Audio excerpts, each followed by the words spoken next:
sometimes you can get caught up in telling them what to do instead of listening what their concerns are. And if you can't listen, it's going to be real hard to get to the root of the problem. And I think, whether you put that in with the service mindset that we talked about earlier, but in order to listen, you've got to shut your mouth.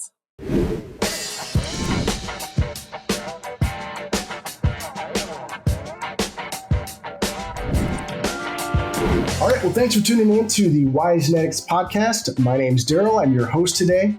And today with us, I've got John Sonderman. He's the Director of Technical Services at DNA Genetics. John, how are you doing today? Good. How are you doing, Daryl? Hey, I'm doing really well. Happy to have you here. Well, I'm glad to be here. Awesome. Well, John, tell us a little bit about yourself. Well, I'm, of course, the Director of DNA Genetics. We're a swine genetics company. We would influence 40% of the terminal sires in the U.S. and Canada, which basically means, Daryl, that 2 out of 5 strips of bacon you can thank me for. I not only will I thank you, my daughters will as well, since they are voracious bacon eaters. We're good. Yeah, so I've been here about, it's coming on 19 years pretty soon. Background is nutrition and reproductive physiology. And basically my job is to work with our customers and our national account leaders to create value for the producer by helping them, be more profitable by running the business better. And so my team spends a lot of time on farm, just looking at production practices and giving recommendations on how they can improve. That's really cool. So a lot of boots on the ground, helping the farmers and the producers at the end of the day. Yes, exactly. We probably spend 50% of our time with our customers on their farms. Awesome. Anything to help them be profitable will help you be profitable as well. And happy farmers make us all happy. Yep. So I ask everybody these few questions here, John, but what would you say are your top 3 achievements and what did you learn from them? Wow, that's hard. If I don't include my wife, this will go bad for me. Fortunate for me, I was raised with a really good work ethic, and that's helped me excel, in school, excel in my positions throughout my career. It's given me opportunities to keep improving and to keep moving forward. I think probably one of the best things that's ever happened to me is when I helped somebody on their farm and the owner literally said, "Hey, thank you for helping us get better. Because you're getting better, my daughter and son-in-law are going to come back home to the operation. And if we wouldn't have improved, that couldn't have happened." So, that's probably, the one that sticks out in my mind the most. Obviously, there's been other achievements of getting a master's, getting a PhD, marrying a wonderful woman. But as far as work related, it seems like when you help somebody, and it makes a difference in their life, boy, that's the best you can do. I agree 100% with that. There's nothing better than a customer or somebody that you've helped come back to you and be happy and tell them they're doing these things because you were able to help them. And I think that altruistic, almost like service part is a big part of what I do. And I'm happy to hear it's the same for you as well. Yeah. You're probably old enough to remember John Wooten, the UCLA basketball coach. Yeah.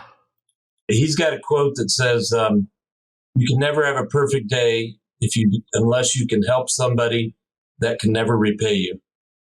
And I think that speaks to what you just said too.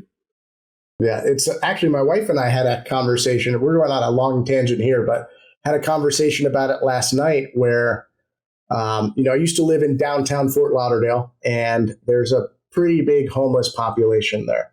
they all congregate in one area, and we once a week would make a ton of sandwiches and drop it off. And we started bringing water bottles, and that's something that it brought me a lot of joy. I mean, we didn't spend a ton of money on it, but it was something they needed. And my wife needs to have these acts of service, and it really makes her feel whole, I guess, spiritually. And so it's something we got away from when we moved a little further south. But we were talking about starting something up like that again. And that your conversation, that quote from John Wooten, doing something for someone and they can't pay you back, just really hits like a big chord with me. So great quote. My next question for you, because I could go way off on the line here, is what would your parents say that you do? Actually, so even though I did not grow up on a farm, both of my parents did. Okay. And so they actually have a fairly good understanding of what I do. And I think they would just say that I go to customers' farms and try to help them get better. And so actually it's kind of interesting because I thought about that where some people you're like, I have no clue what my son or daughter does. And but in this case, just because of they were raised in that environment, they have a better understanding. That's a rare answer here on the show. That's funny, but that's really cool too, because you have that connection, and I'm sure that helps. Moving more into more like businessy questions here, John. Do you think that producing and sharing technical content is important for brand positioning, and why or why not? Yeah, I think it is important, and I think the reason why is because people want to know that you can bring value to their operation. And you know how it is that they always say now they're saying in the new social media day, somebody's got to see a flick or something 21 times instead of the old 6 or 7 that I learned growing up. And I think we see that you can have a meeting with someone and talk about what you're doing and your program. And yet the next time you see them 6 months later, you might need to remind them of what you're working on. And so I think branding is part of that. Branding yourself is, hey, we can bring value to you. We've got some technical expertise, both in processes and genetics and even financial, all those things, because to really serve a customer, you've got to understand their business. And we're fortunate as a genetics company that our owners also own sows commercially. And it's like a giant case study because the production guys on our teams, on our commercial side, they tell us when something's working or not working quite loudly, usually. And so it gives us a connection to what the questions or what the problems are that our genetics customers are going to have. And that, so I think all that plays into branding yourself as somebody that knows the business, somebody that can bring value to them, and somebody that understands what they're going through. Right now, the times are pretty tough. And we understand that because we're going through the same thing. We all are here, especially in the swine business here. Pretty cool that you guys have like that feedback loop where you have a production side that is very loud critics when things go wrong, I'm sure, and right. That's a great little thing to have as a business.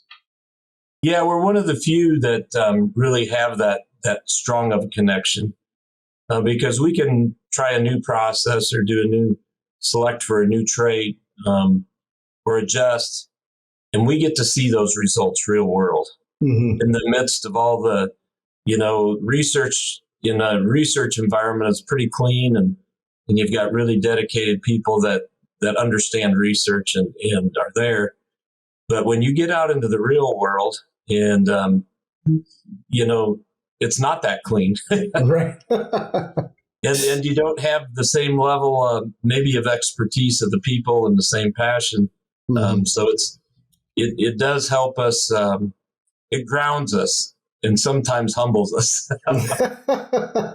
Nothing wrong with that. Every now and then we all have to have a taste of humble pie, as my dad would like to say. And it never tastes good. But kind of moving on, in your opinion, John, what is the most important personality trait or strength that someone would need to be successful in a position like yours? Wow, Daryl, that's a big mouthful there. I think there's, I don't know if it's a single trait, but I think you have to be willing to listen. I think sometimes you can get caught up in telling them what to do instead of listening what their concerns are. And if you can't listen, it's going to be real hard to get to the root of the problem. And I think, whether you put that in with the service mindset that we talked about earlier, but in order to listen, you've got to shut your mouth. And I like a Will Rogers quote. He said, "Some of the best advice I ever gave was when I kept my mouth shut." And I think that we've got to go in with open ears and open eyes and observe and ask questions and listen. I love that. I'm a big fan of listening as well. Obviously, I'm a sales background, and so a lot of what I do is ask questions and listen. And you made a good point, or if you're not listening, you can't get to the root of the problem. You're absolutely right.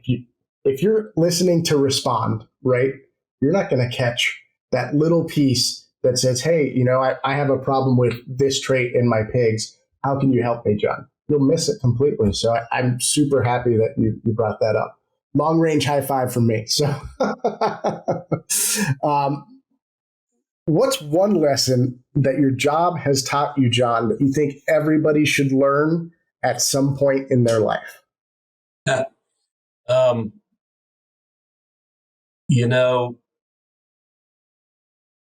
Probably the one that sticks out the most is you don't know what you don't know.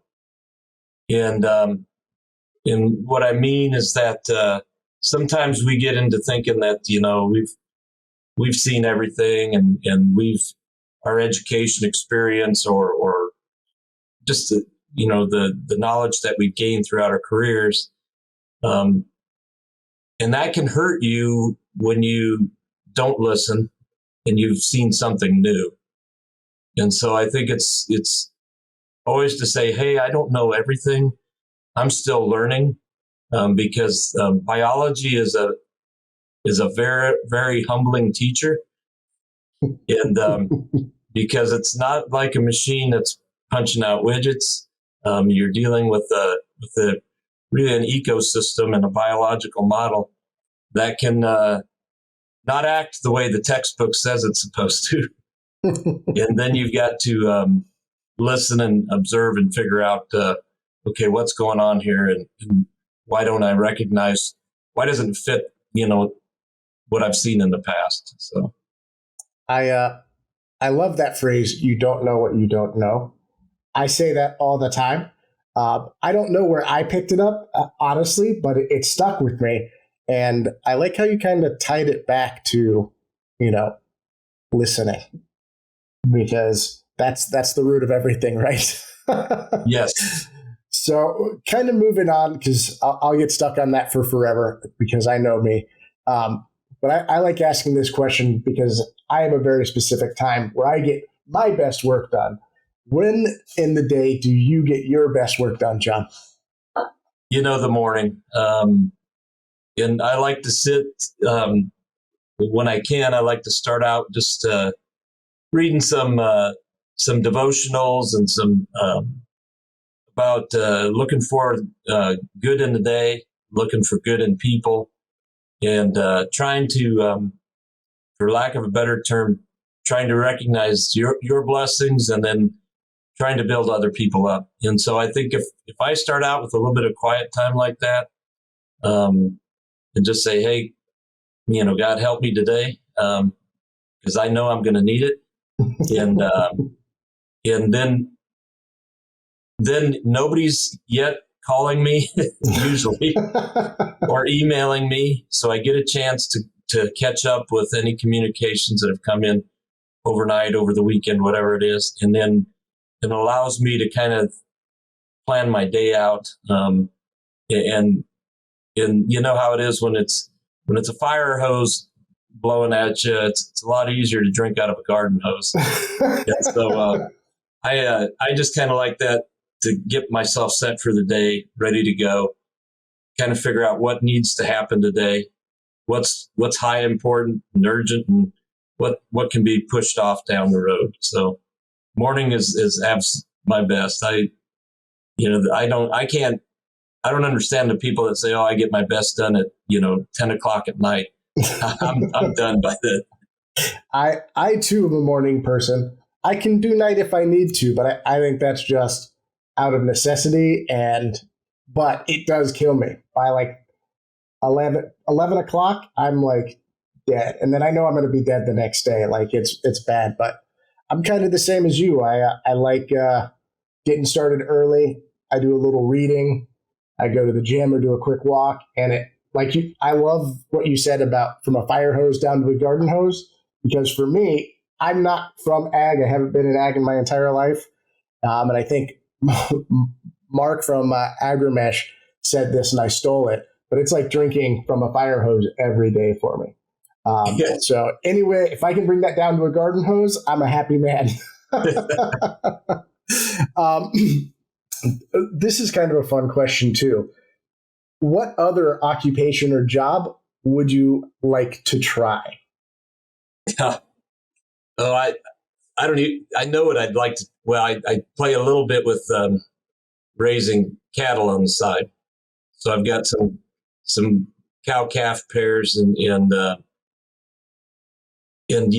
always joke that I'd love to be in the same position, but be dealing with the cattle side of it. Just because I grew up, my mom tells me that she still wonders if the first word I didn't say was cow. I had a fascination with cows, put my way through school, milking cows, and just to have a love for the cow and the grazing and the upcycling and recycling they do by turning grass into a high quality protein. And so if I could do anything, I'd probably do the same thing, a technical service role in some port or in some way or another on the cow side. So that's interesting. Is there, because that's an interesting, like it's the same thing, but it's like a different segment. Is there a reason you ended up in swine versus cattle, having this love with them to begin with? Or? Yeah, it's, as you know, we plan life and then life happens. And then we adjust our plans. And it just spent a lot of time, obviously, doing research for my master's and PhD on the cattle side, both dairy and beef. And then an opportunity to work for a feed company out of my PhD. And because of my reproductive physiology training, they found out that I was really, really good, not just at cattle, but at pigs and also. And there was a time in the industry when there was a lot of consolidation and pig farms were getting bigger. Mm-hmm. And so my reproductive physiology background lended me to being very, very good on farms, the sow farms and the developers where they develop the gilts that are going to become sows. And it just slowly morphed that way. And I've done some different, had some different roles where I've worked with more species or worked a little bit more with sales, with ingredients and programs and that. But the opportunity came up to come back and really be involved on the production side, but also on the genetic side, on the pig side. I had a pretty good experience working with hog producers, both on nutrition and doing walkthroughs. And it just seemed like the right fit at the right time. And so I ended up, I always tell young kids, I said, so here's what I started out as, and look at me now. I'm working with pigs. So keep your mind open and your options open as you get opportunities. That's a cool story. But awesome that you took advantage of the opportunity when you saw it. Smart guy, Mr. John. All right. So next question, and be careful because you'll probably add to my collection. But what are 3 books that you'd recommend to the audience and why? This was hard, quite honestly. I listen to a lot of audiobooks and I do a lot of reading. But there's a book called The Silent Alarm. It's by, I'm going to forget the guy's name now. But really it's about a professional, and he gets out of bed and he's racing to work, and comes to a train crossing, mm-hmm. and sees the train coming one way, and then not paying attention, punches it, and the train's coming the other way. Whew. And he goes to the hospital pretty severely injured, and talks about that experience and the fact that, he really couldn't do anything, couldn't work. And it just happened that he had a nurse that was a very caring and giving person, and kind of helped him sort through what's your priorities in life, and how you're spending your time, and are you spending it wisely? And have you chased the career so hard that you've lost your family as far as the ability to interact with your wife and your kids and enjoy those times? Because as you know, once they're gone, they're gone. And it was just really, really interesting. And it came at a time in my life, and that work ethic I mentioned before sometimes gets in the way of life.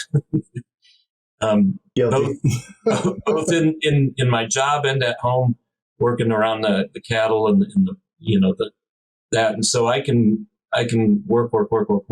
And it came at a time that made me realize I had young kids that there was a better way than what I was going down the road of.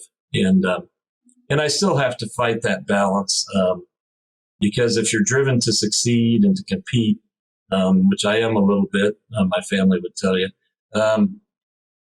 then you want to do the best in everything. And that book really, really brought me maybe back to earth a little bit. The other one that I've probably been, and they've written a number of books, but there's a group called Dynamic Catholic, Matthew Kelly. I don't know if you've heard of him, but anyway, he's got a guy on staff. His name's Dr. Alan Hunt, and he was a mega pastor for a huge church at one time and converted to Catholicism. And he's lived in life. He's lived in the muck of not just being Catholic, but just being a Christian and trying to do the right thing. And I just find that his comments about life and his comments about his failures, and to listen, to learn from your failures, and not just keep plowing forward. I think in society today, too many of us have, for lack of a better term, become our own God. Mm-hmm. That what we believe is right and what everybody else believes is wrong.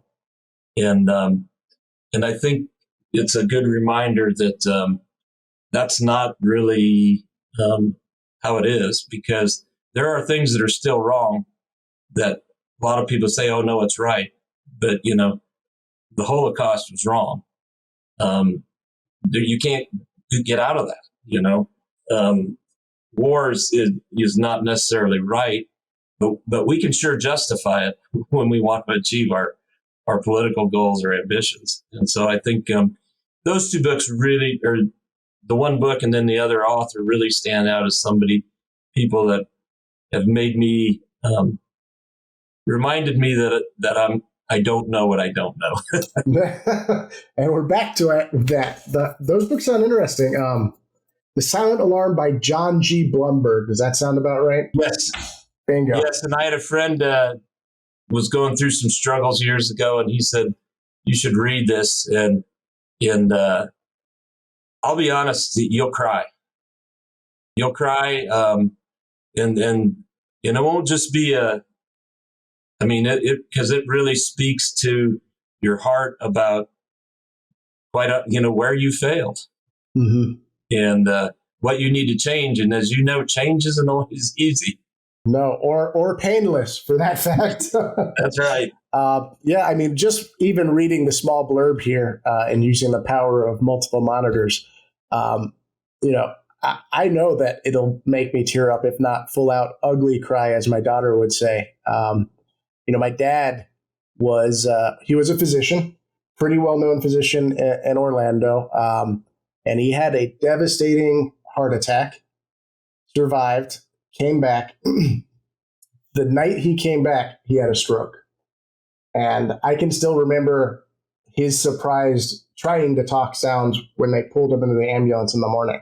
And he had to relearn everything. Obviously, no longer practiced, but I can already tell, based on what you said and what the little blurb here is, I'll be living a little bit through what my dad went through. And I'm going to order it because I think it's going to be a good read for me either way. But thank you so much for sharing those. So 2 more questions for you, John. The first one is, what is the best compliment that you have ever received?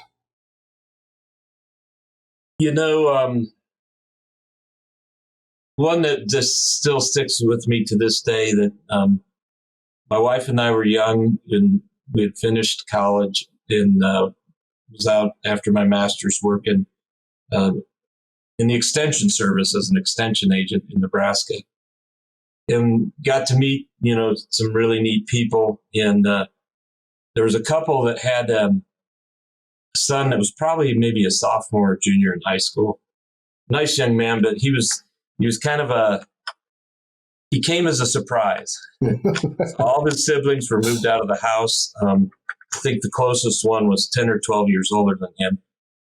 And he liked hunting and fishing, and I did too. And so we would go hunting and fishing together, and we just talk. And all of a sudden, his parents came up to me one time and said, "What are you doing?" And I said, "What do you mean?" They said, "Our son went from C's and D's to A's and B's." And he said, "We're racking our brain trying to figure out what's going on. And the only thing we can figure out is he started spending a lot of time with you." And they said, "So what are you saying?" And they said, "Actually, we really don't care. Just keep doing it." And I think that really imprinted on me that people are watching us. They're listening to us. And you don't know when you're mentoring someone, and you don't know when they're listening to you. And here was a kid that smart enough kid, he just didn't apply himself. And I just said, "What do you want to do in life?" And he told me, and I just said, "Hey, it's a lot easier when you have good grades to do what you want." And I said, "That's the reason why you try to get good grades." And I said, "I'm not saying you have to be an A student. But I said, you need to do well enough that people know that you're a hard worker and you'll do the job, and they feel comfortable with that." And I said, it doesn't really matter if you want to be an electrician or a welder or whether you want to go on to be a doctor or something. I said, you're still going to need you got to have that tool to get in the door. And once you get in the door, you get a chance to prove yourself. And so that was, to this day, I still remember that and think about, mentoring young people and not only why is it important, but how much it is good for me as a person. That's powerful. You made one statement. You never know when someone's listening, or if you're mentoring, at that moment, right? That really touches me, because I can think of a few people who may or may not have done that for me. I'm sure you can too, but you're certainly listening to what they were saying, and it might have just been off the cuff for them, but like it stuck with you. So thanks for sharing that. And I'm sure I'm going to share a little bit of that with my daughter right now, who's applying to colleges, is going through it. So a very stressful time for her, but she'll be good. But kind of wrapping up here, John, where can everybody find you online? Yeah, so we're at DNA Swine Genetics. If you Google that online, you'll find us. Make sure you put the swine genetics in, because DNA Genetics is a marijuana producer in the Netherlands. And